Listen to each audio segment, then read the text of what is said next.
설교의 제목은 실패의 어두움의 빛을 이라는 제목으로 이 말씀을 우리에게 주시는데, 모두가 다 함께 감사와 기쁨으로 영접함으로 삶의 변화와 그리고 용기와 하나님의 선물이 넘치게 되시기를 주의 이름으로 축원합니다.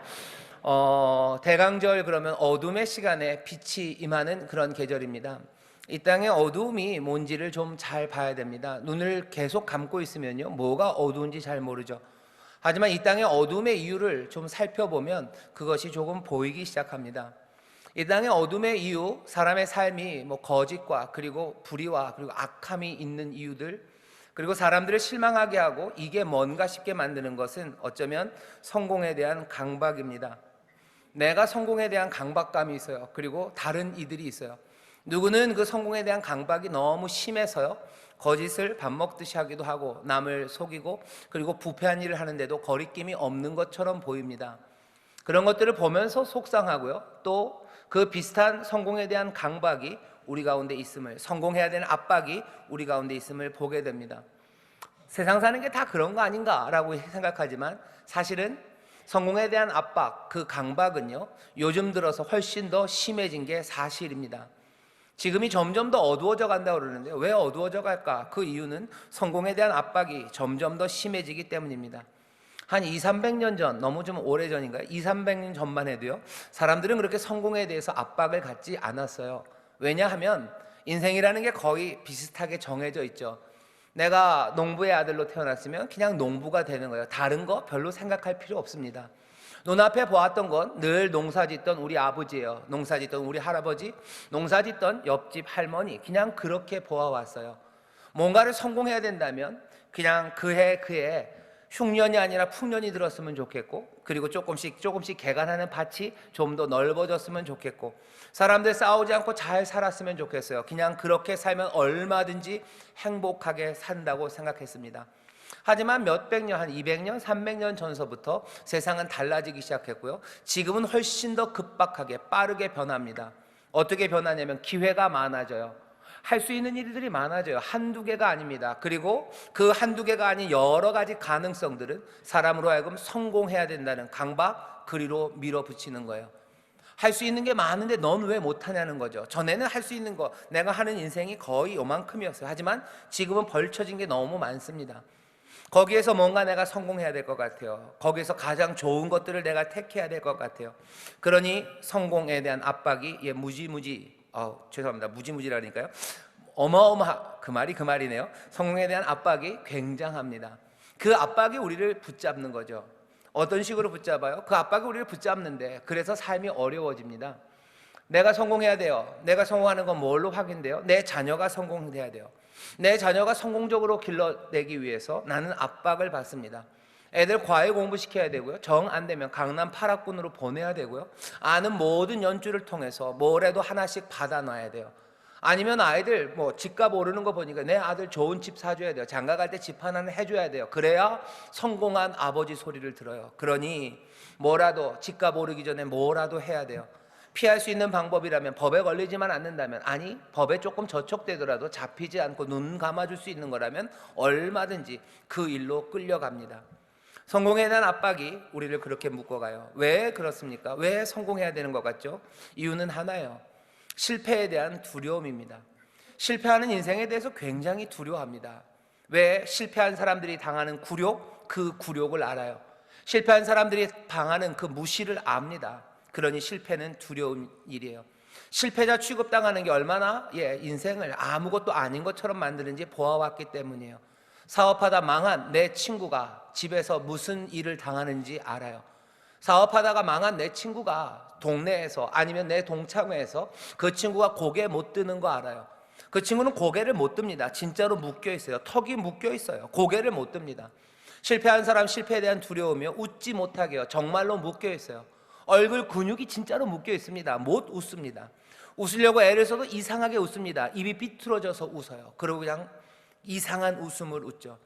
사람의 삶이 묶여요. 끌려갑니다. 성공에 대한 갈망에 묶여요. 그리고 실패에 대한 두려움에 묶여요. 왜 실패에 대한 두려움과 성공에 대한 강박이 그렇게 사람을 어렵게 만듭니까? 실패라는 사실이 얼마나 처절한지를 우리가 알기 때문이에요. 내가 실패했기 때문이에요. 그리고 내가 실패한 사람을 보았기 때문입니다. 그러니 절대로 그러기로 가고 싶지 않아요. 절대로 그렇게 되어서는 안 돼요. 실패, 내 실패, 그리고 내 이웃의 실패가 실패에 대한 두려움, 그리고 성공에 대한 강박으로 이 세상을 가득 묶고 있습니다. 우리는 왜 어두울까요? 왜 인생이 어두울까 합니다. 여기 있는 저와 여러분들 왜 삶이 어둡습니까? 실패 때문이에요. 이전에 있었던 내 실패 때문입니다. 그리고 그 실패는 거기서 하나의 사건으로 끝나지 않아요. 한번 실패하는 이들은 두려움에 사로잡혀요. 그리고는 어떻게 해요? 성공에 대한 갈망으로, 뭔가 힘이 남아 있다면 성공에 대한 갈망으로 내 삶을 묶어가기 시작합니다. 나 혼자만? 아니요, 세상에 있는 모든 사람들이 그렇게 되어가요. 그러니 세상은 점점점 어두워져 갑니다. 밝은 것들을 막 보여주죠. 뭐 손흥민이 70m를 달려가서 어젠가 오늘인가 골을 넣었어요. 그런 거 봅니다. 그런 거 보면요, 즐거워요. 하지만 그 매체에서 나오는 모든 좋은 소식이라는 것도 그냥 그걸로만 끝나지 않아요. 수많은 축구 선수들이 그것들을 보면서 뭐 생각하는가? 그렇게 되지 못한 자기들을 보는 거예요. 성공과 명성이 세상에 가득합니다. 우리의 눈과 귀를 채우는 것들은 그런 스타들이에요. 그러니 우리는 성공해야 된다는 거기에 점점 더 묶여가는 겁니다. 자녀 양육에서 성공해야 될 것 같죠. 사업에서 성공해야 될 것 같죠. 실패하면 절대 안 돼요. 실패하는 이상은 살 수 없습니다. 어둠이 짙어가요. 심지어는 뭐 성 이런 것에서 성공하고 싶어요. 그러니 예전에는 뭘 먹었어요? 무슨 비암을 먹고 뭘들을 드시러 다녔어요. 남자들이 뭐 뱀 잡아먹는 거 그렇게 좋아하지 않습니다. 뭔가 성공해야 될 것 같은 거예요. 실패에 대한 두려움이에요. 실패가 아픈 걸 알아요. 그러니 어쩔 줄 모르고 그 어두움 가운데 살아갑니다. 오늘 우리가 이 대강절 어두움 가운데 빛이 임한다고 얘기하셔요. 도대체 우리가 갖고 있는 이 어둠이 뭔가 보시면 그 밑바탕에는 실패가 있어요. 오늘 실패의 그 어두움에 있는 사람들, 실패가 가져다주는 실패의 두려움에 묶여있는 사람들, 그래서 그 반작용으로 성공에 대한 강박으로 인생을 갉아먹고 말도 안 되는 일에 자기의 삶을 내던지는 사람들, 그 이들에게 그 어두움에 빛이 임합니다. 오늘 그 빛이 어떻게 임하는지 이 말씀을 읽게 하십니다. 오늘 읽는 말씀, 사복음서에서 몽땅 다 기록되어 있던 말씀은 아닙니다. 여기는 요한복음에만 기록된 말씀이에요. 하지만 이 사건의 오늘 읽은 본문의 배경이 무엇인지는 우리는 압니다. 그건 베드로가 예수님을 부인하는 사건이죠. 예수님을 3번 부인합니다. 그리고 요한복음에만 나타나요. 예수님은 베드로에게 3번을 물으셔요. 오늘 우리에게 주시는 이 말씀은요, 실패가 만드는 어두움, 그 빛의 필요가 있는 그 사람들에게 주시는 말씀이에요. 왜 그렇습니까?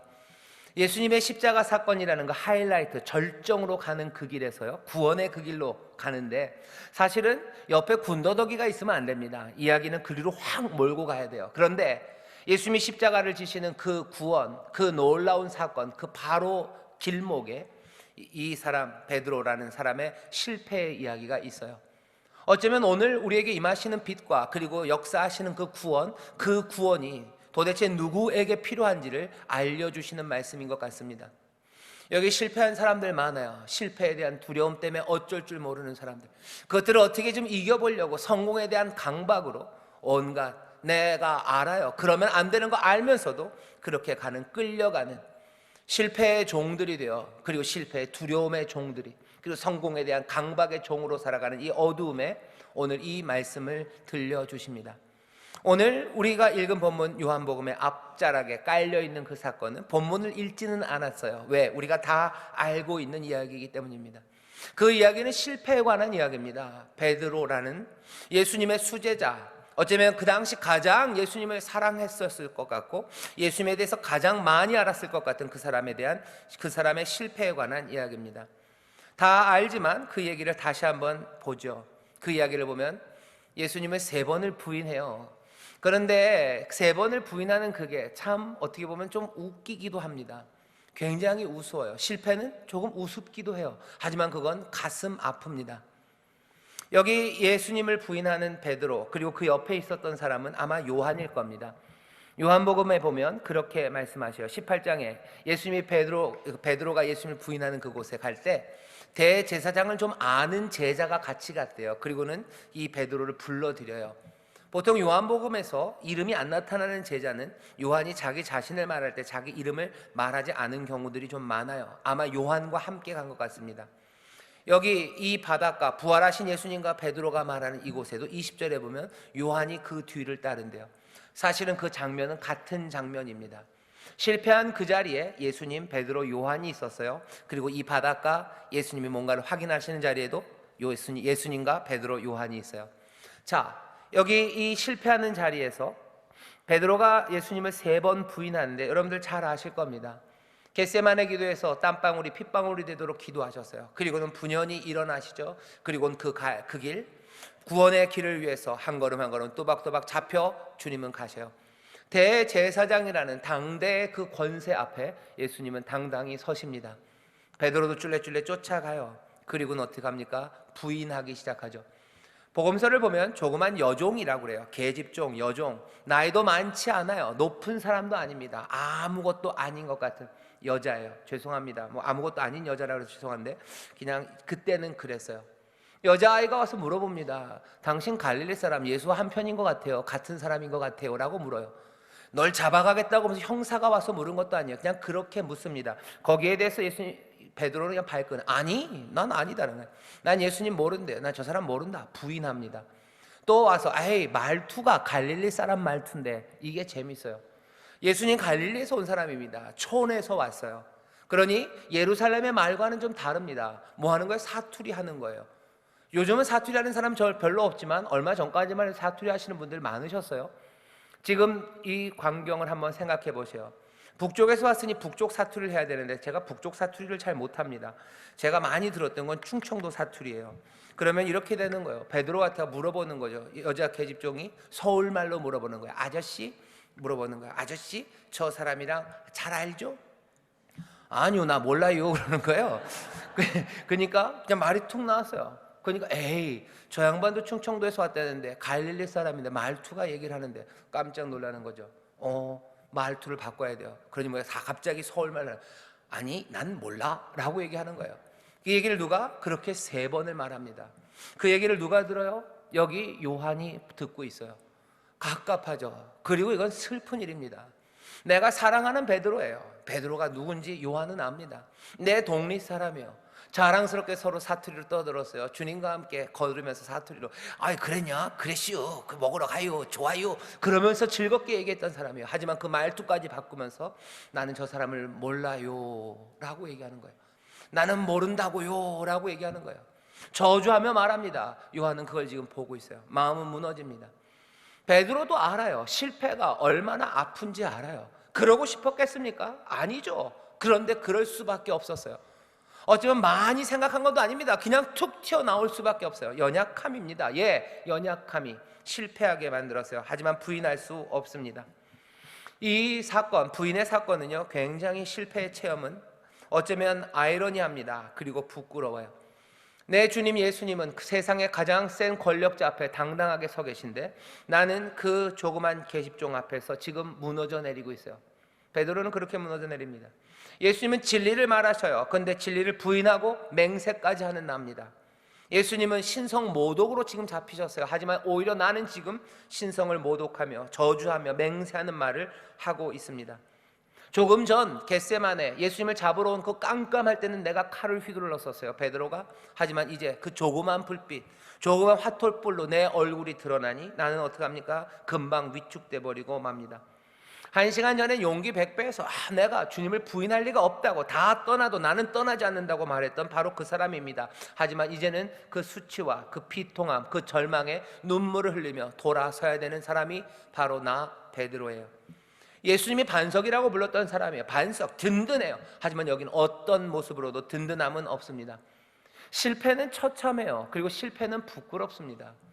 여기 있는 저나 여러분 실패한 경험이 없다고 말할 수 없어요.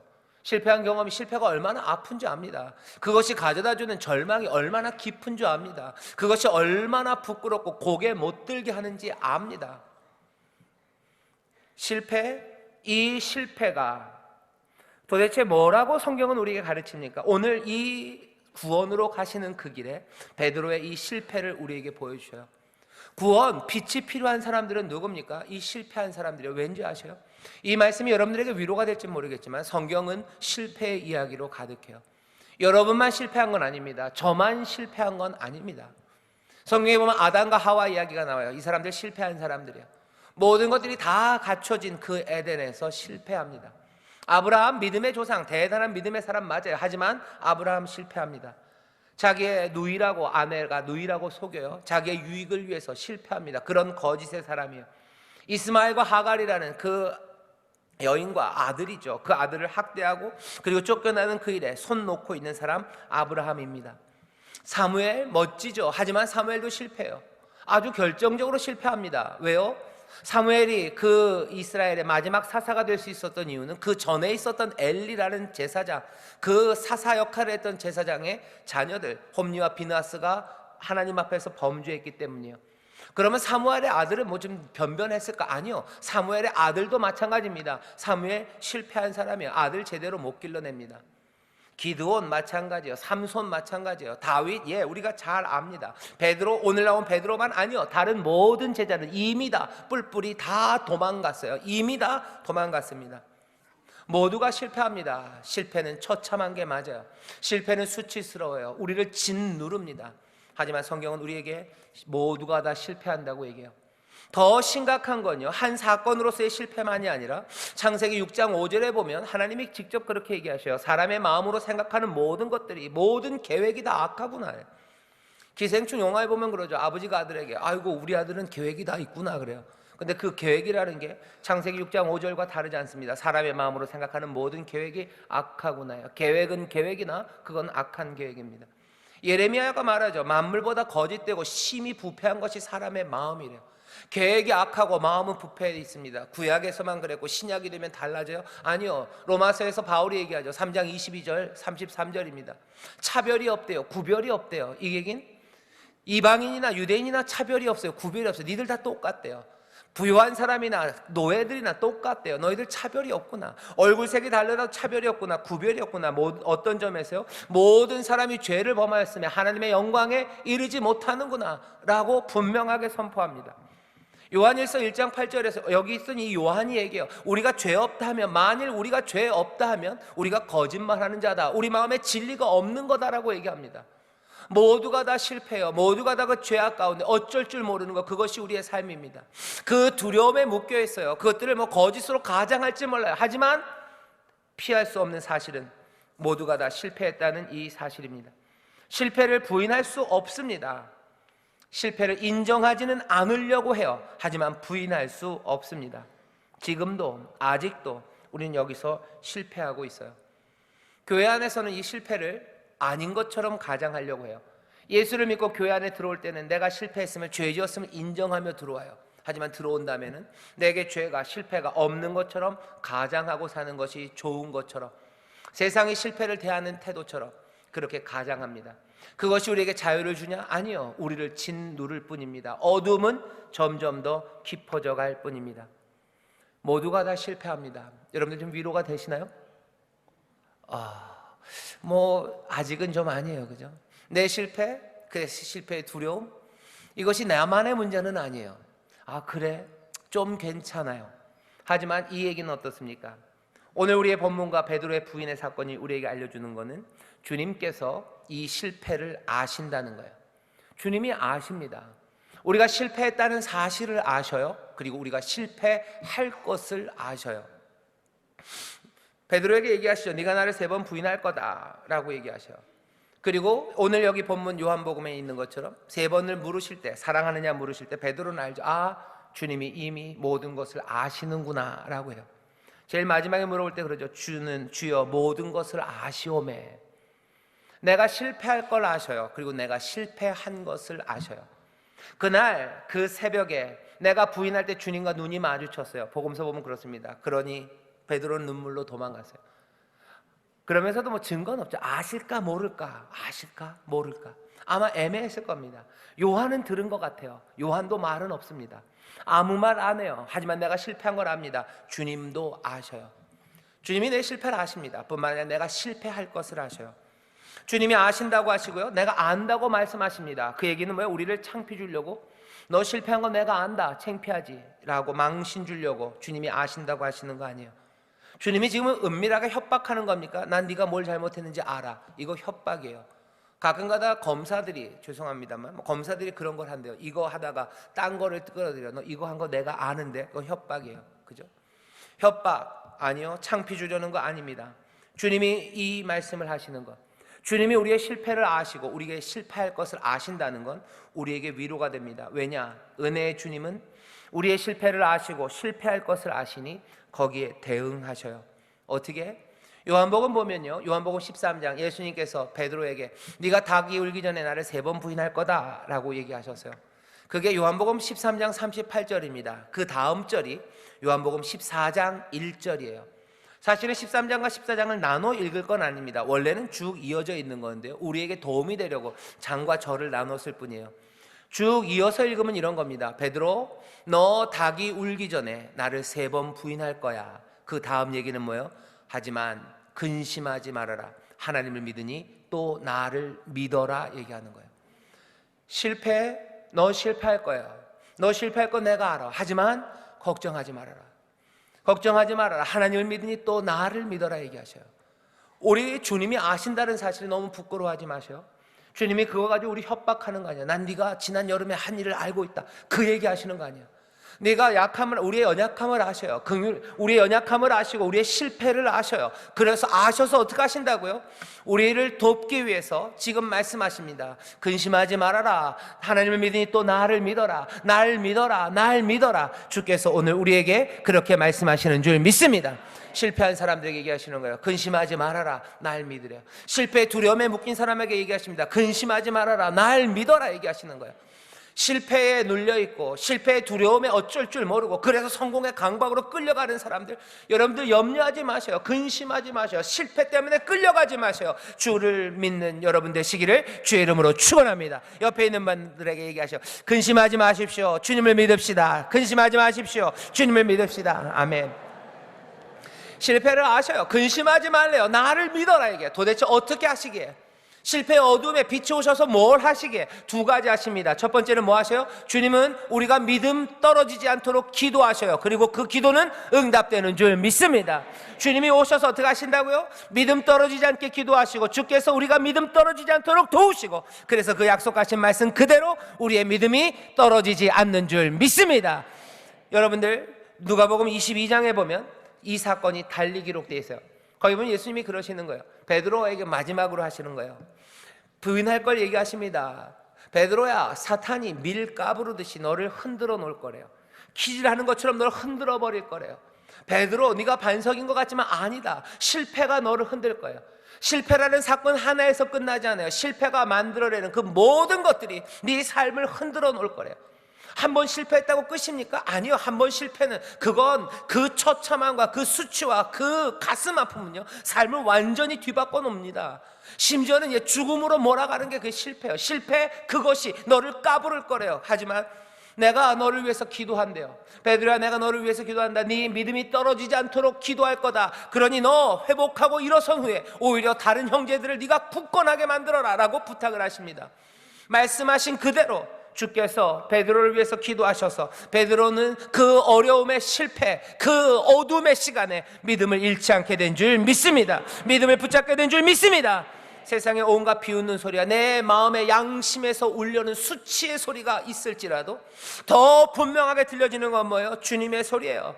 근심하지 말아라. 나를 믿어라. 실패한 인생들, 근심하지 말아라. 나를 믿어라. 실패의 두려움에 끌려가는 인생들아, 근심하지 말아라. 나를 믿어라. 주께서 기도하심으로 세상의 모든 비웃음과 그리고 세상의 모든 슬픔의 소리 대신에 이 말씀이 들려지게 될 줄 믿습니다. 이 말씀이 들려지게 될 줄 믿습니다. 주를 믿음으로 고백하게 되시기를 주의 이름으로 축원합니다. 주의 이름으로 축원합니다. 나를 위해 기도하시는 예수님이 있어요. 믿음 갖기를 기도하십니다. 그러니 베드로가 그랬던 것처럼 여전히 예수 그리스도를 믿는 믿음으로 살아가시기를.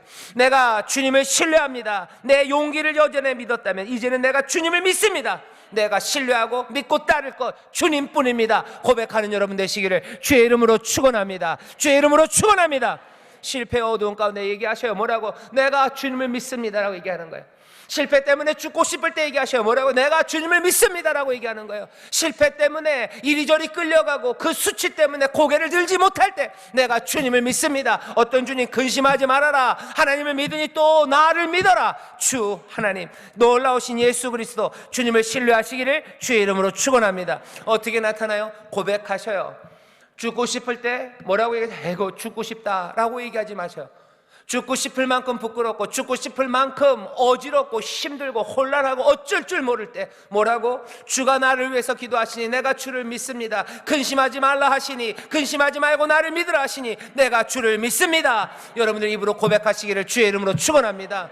내가 주를 믿습니다. 주님 믿습니다. 주님 믿습니다. 고백하게 되시기를 주의 이름으로 축원합니다. 성공으로 달려가야 될 때도 그때요. 성공의 강박으로 내가 거짓을 해야 될 것 같고 성공해야 될 것만 같아서 내가 하지 못할 일을 해야 될 것 같다고 사람들이 밀어붙일 때 뭐라고요? 내가 주님을 믿습니다라고 고백하는 거예요.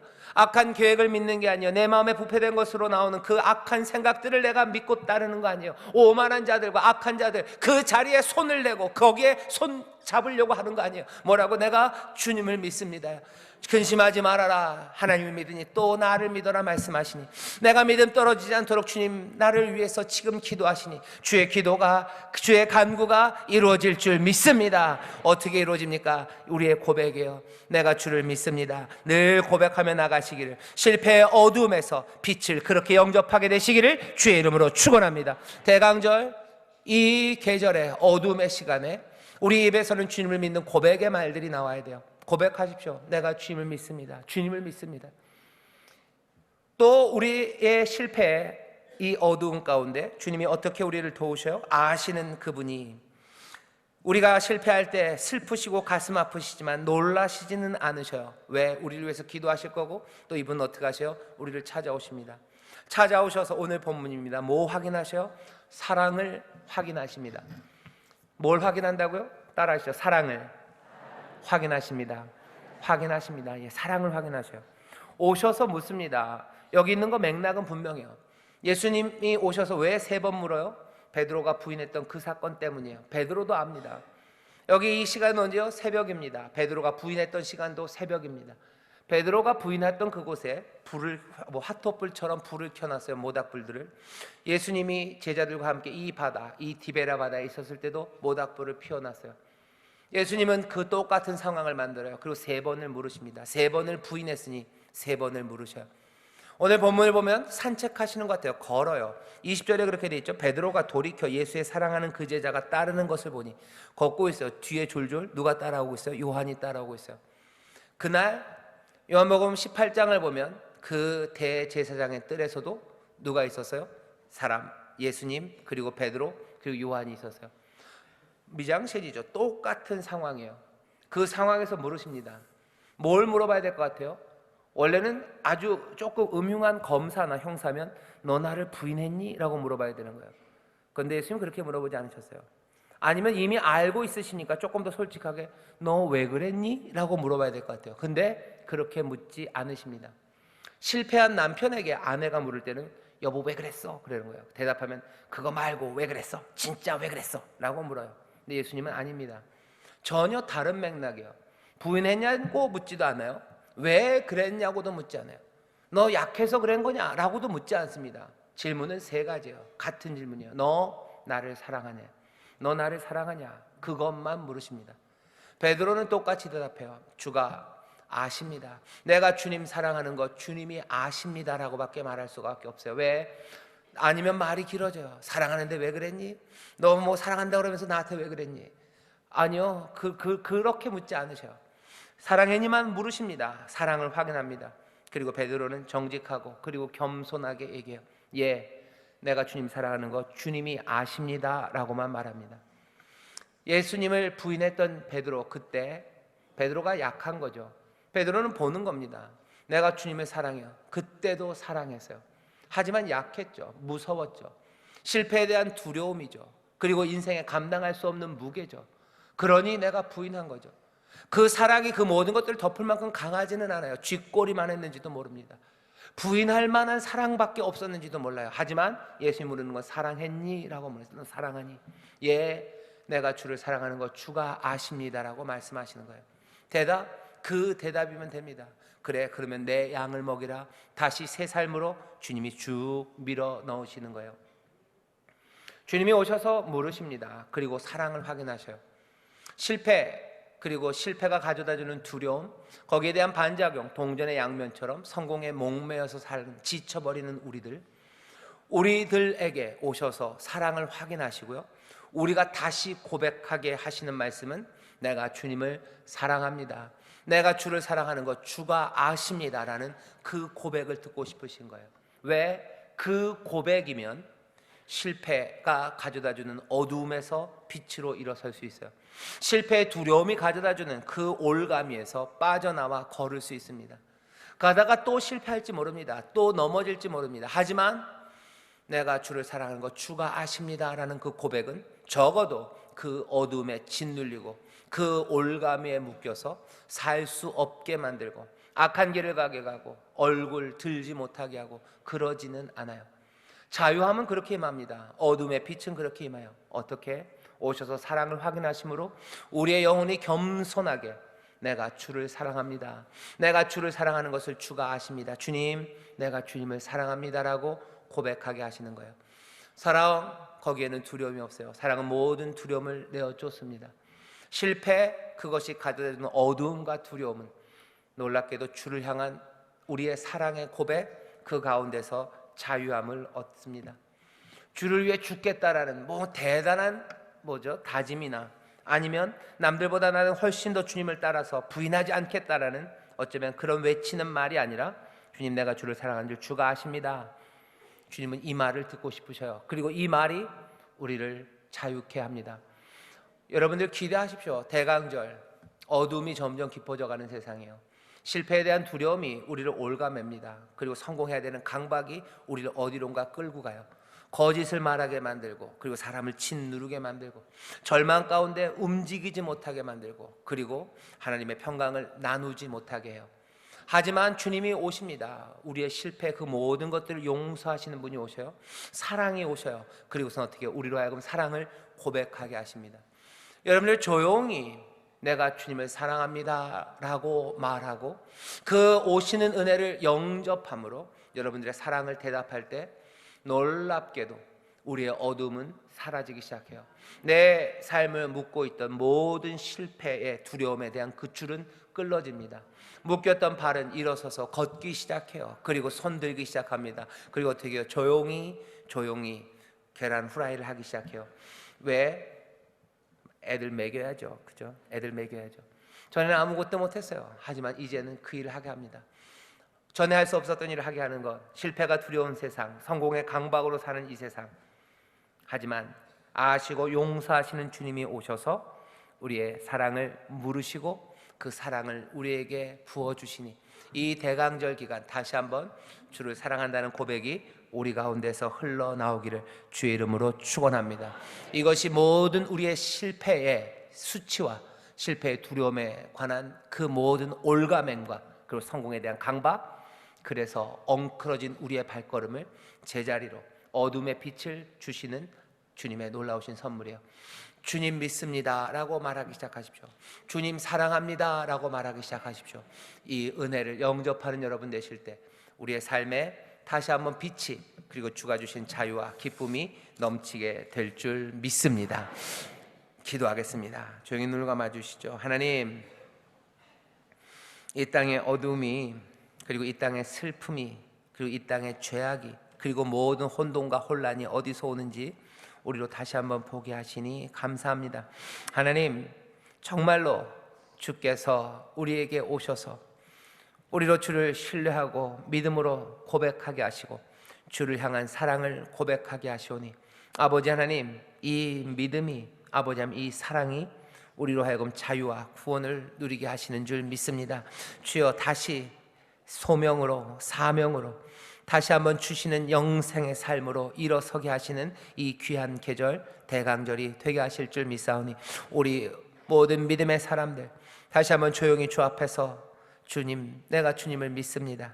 주님, 내가 주님을 사랑합니다 라고 고백하는 고백이 터져 나오게 하여 주옵소서.